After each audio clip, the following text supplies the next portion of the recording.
Good morning, everybody. Good morning. Just getting you lined up. Good morning. Oh, that's a bit close, isn't it? Hiya. Hi, guys. Hi. Good morning. Hello, everybody. Hello. How are you? Good morning. Sorry, it's a bit close. I will move in a moment. Let me move back. That's a bit better, isn't it? Good morning. Hope you're all okay. Hi, guys. Hello. Hello, Instagram. Hello, Facebook. Hope you're all okay. Do you have a cuppa or something to hand? Do you have sleeping baby? Hope so. Children at school? Do you have a quiet house? Good morning. Sophie and I are ready with our Tuff spot. Fantastic. How exciting. Have you got something ready set up in the Tuff spot, or are you going to wait and see what we're doing this morning? Be really interesting to see. Good morning. Okay, I'm going to get started. My sister's on. Good morning, Steph. Already got your Tuff out. Sweet and pom-poms. That's a lovely one, isn't it? Good morning. Cuppa in hand and feeding the baby. Fantastic. Right, so let's get started because we've got lots and lots to do today. Super. Someone just bought their first Tuff spot last week. Excellent. I love hearing people that have been inspired to buy a Tuff spot because I know they are a big purchase, but trust me, you will certainly get your money's worth. And hopefully my Tuff spot Tuesdays, let me just sort out my top, you don't see that.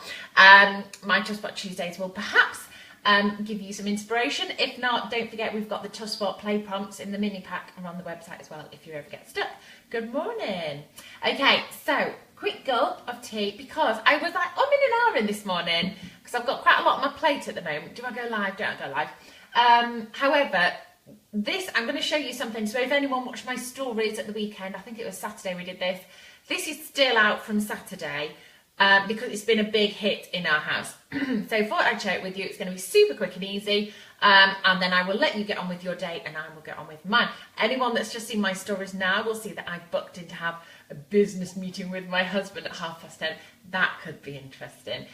We don't normally work together. So yeah, so I just want to pick his brains about some things. So that could be fun. So I will update you. So should we get started? I'm going to have a quick gulp of this.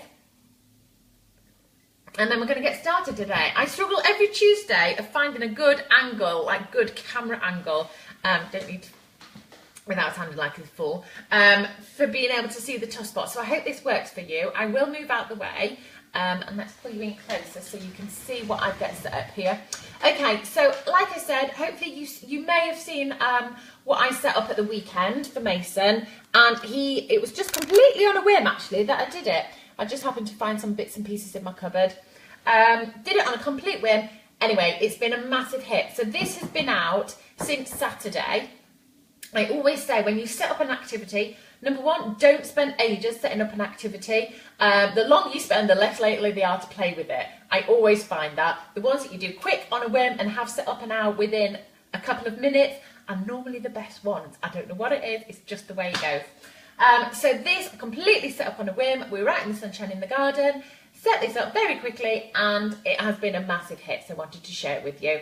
And when you, as I was saying, number one, be really quick when you set up your activities, and number two, if you can, try and keep them out for at least a week. I know that's not always realistic. I know that's can be really tricky.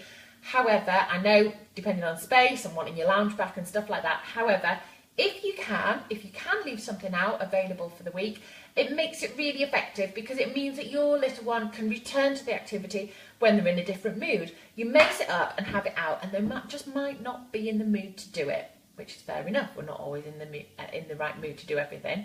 However, the following day when they've had a good sleep or maybe they've had some food, they may then want to come to it and return to it. Or if they play with it on the first day, they may want to keep playing with it. So it's really nice if you set up an activity to try and leave it out. I always say at least a week if you can. I know it's hard. I know it's not always possible.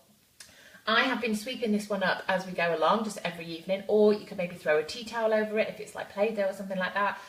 Or actually pack it away and then get it out the next day. So it's up to you. If you can, I know it's not always possible, if you can, try and leave stuff out for at least a week. Okay, so it's dead easy. As you can see, I've just got loads of kitchen equipment here. This is this was a John Lewis one, bought for Mason when he turned 1 by our family. Just a little pretend oven, but it's fantastic. He uses it as a freezer, as a fridge. He uses it for loads of different things. Loves twisting the knobs and stuff. You can just have literally just an empty box or whatever. If you don't have a pretend kitchen, you don't even need the oven. If you saw my stories, I originally set up this without the oven, and then we added it in as his play was developing. I've got things like some nice bowls here. Can you see everything is filthy because it's been used, but I'm leaving it that way. Some nice big wooden spoons and a little wooden spoon as well. I've got sieves of different kinds, and this is actually the skill that I was setting up for Mason to do. However, he has played with it. However, he's played with it in lots of different ways, which is absolutely fine. So just a couple of little sieves, and I've gone for the smaller ones rather than the great big ones. A little set of scales. These are a tiny set of scales. I think they're like travel scales. I don't know, something like that. You can tell I'm not a baker, can't you? Tiny little set of scales I got in a charity shop once for less than £1. So if you can ever find any scales for playing with, they're great, because it's all great for helping with their mathematical development. And also, on the odd times I do bake with Mason, he does see me using scales, so it's nice for him to have his own set. Again, it's not essential for this sort of play. But having a set of scales dedicated for lots of role-play and stuff like that, it's just really great for mathematical. He's looking at the numbers, we're talking about heavier, we're talking about lighter, getting all that lovely language in there.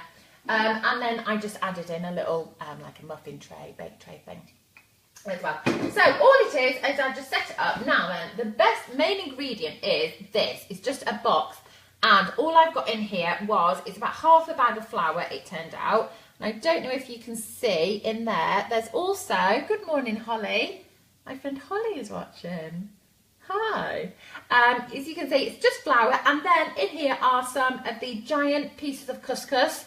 I use that quite a lot. I've just had some plain white ones, and some little pieces of rice as well. And the reason why I did that instead of just flour is I did initially want this to be a bit of a sieving activity, practicing our sieving, because the idea is then he can scoop it up and he can shake, and it will separate the larger parts to the smaller parts as well. So if I just quickly do this, you can see the couscous is coming through, it's leaving the rice, and it's separating it from the flour. And it just makes it a little bit more interesting. If you don't want to use flour, perhaps you could use sand and maybe add some chickpeas or something like that into it. So it's just about putting the two textures together, having like a powder with some sort of rice or chickpeas or lentils, anything like that, bits of cereal, just for them to separate it. And it's a really nice way of practicing with the sieves.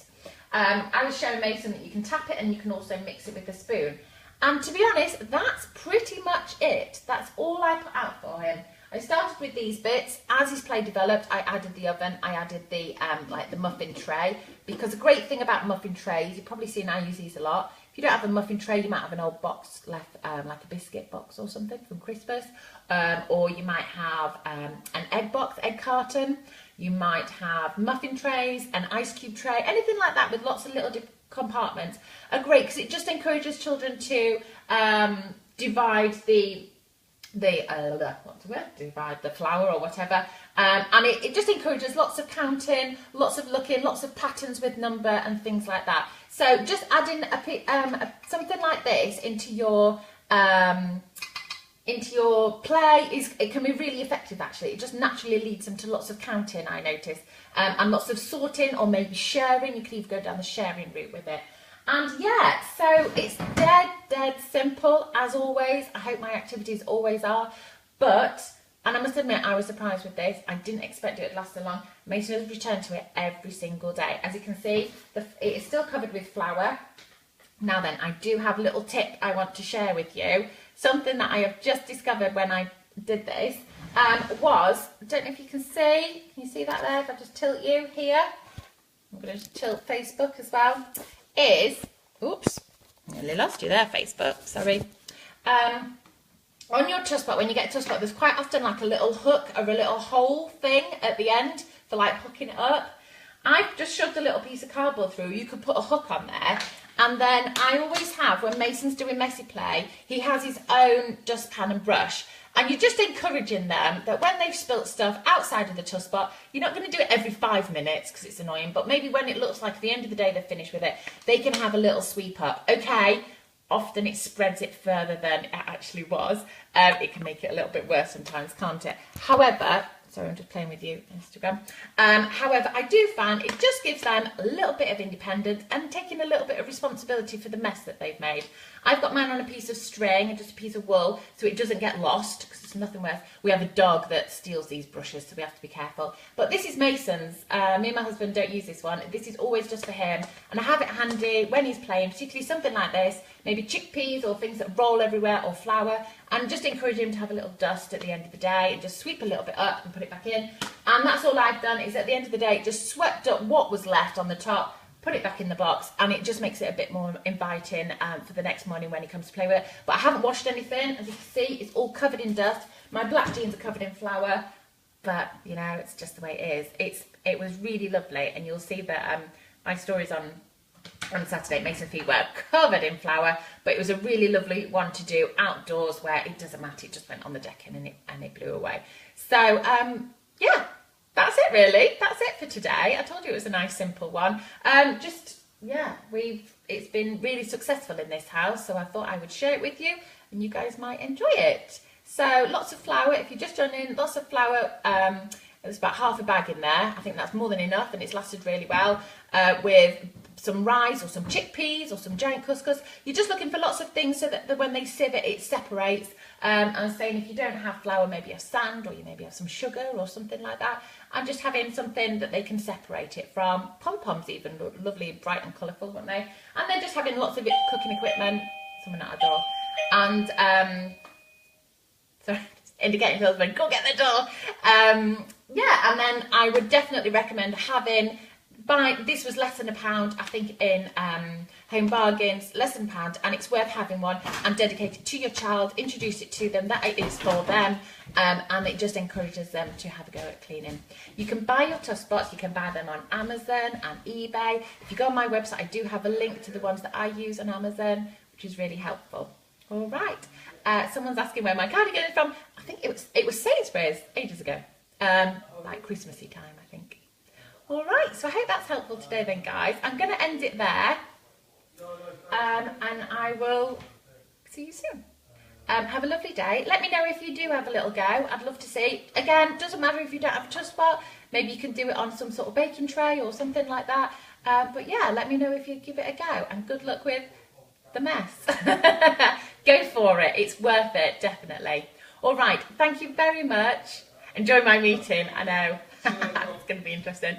Thank you very much, everybody. I will see you soon. Send me your pictures. I love showing them for Farm Mail. Oh, and I have a competition coming up at 11:30 today. All right, thank you very much, everybody. Have a lovely day. See you later. Bye.